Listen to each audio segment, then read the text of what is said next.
જૂનાગઢ શહેરના સરદારબાગ પાસેના લઘુ કૃષિ ભવન ખાતે આયોજિત ગુજરાત પ્રાકૃતિક કૃષિ વિકાસ બોર્ડ અને આત્મા પ્રોજેક્ટ જૂનાગઢ દ્વારા આયોજિત આ પરિસંવાદમાં ખેડૂત ભાઈઓ અને બહેનોને પ્રાકૃતિક ખેતી સંદર્ભે જરૂરી માર્ગદર્શન આપવાની સાથે તેની જરૂરિયાત અને મહત્વ વિશે વિગતવાર જાણકારી આપવામાં આવી હતી।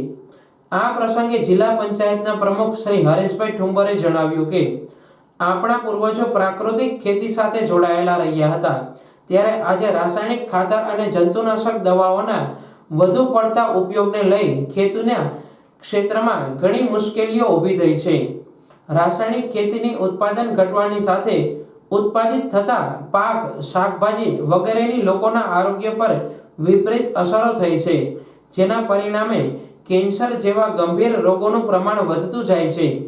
મહામૂલી માનવ જિંદગી મળી છે, ત્યારે કુદરતે વ્યવસ્થાઓ જાળવીને પ્રગતિ સાધી તે હિતાવહ છે। આરોગ્ય માટે હાનિકારક જંક ફૂડ વગેરેથી દૂર રહીએ, મિલેટ સાથેનો આપણો પરંપરાગત ખોરાક અપનાવીએ, તેમ પ્રમુખશ્રીએ જણાવ્યું હતું।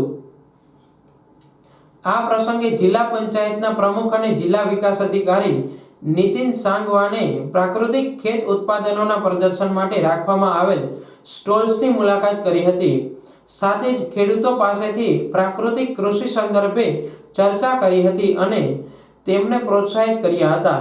આ પરિસંવાદમાં રાજ્ય પ્રાકૃતિક કૃષિ સંયોજક ડોક્ટર રમેશ સાવલિયાએ જમીન અને આરોગ્ય બચાવવા માટે આપણા કુટુંબ અને આવનારી પેઢી માટે પ્રાકૃતિક કૃષિનો વારસો આપવા માટે ખેડૂતોને અનુરોધ કર્યો હતો।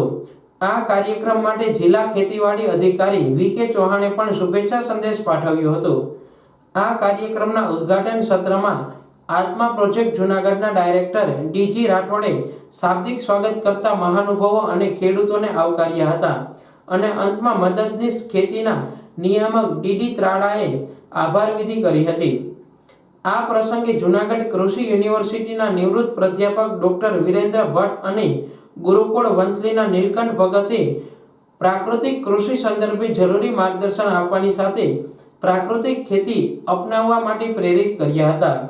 ઉપરાંત ખેડૂતોએ પણ પ્રાકૃતિક કૃષિ માટે મૂંઝવતા પ્રશ્નો રજૂ કર્યા હતા અને નિષ્ણાત વક્તાઓએ તેનું સમાધાન આપ્યું હતું। આ પ્રસંગે સંયુક્ત ખેતી નિયામકના પ્રતિનિધિ એમ કાસુંદ્રા, જૂનાગઢ કૃષિ યુનિવર્સિટીના વિસ્તાર શિક્ષણ નિયામક એન.બી. જાદવ, મદદનીશ ખેતી નિયામક મનીષ લાખાણી સહિતના અધિકારીઓ અને ખેડૂત ભાઈઓ બહેનો મોટી સંખ્યામાં ઉપસ્થિત રહ્યા હતા।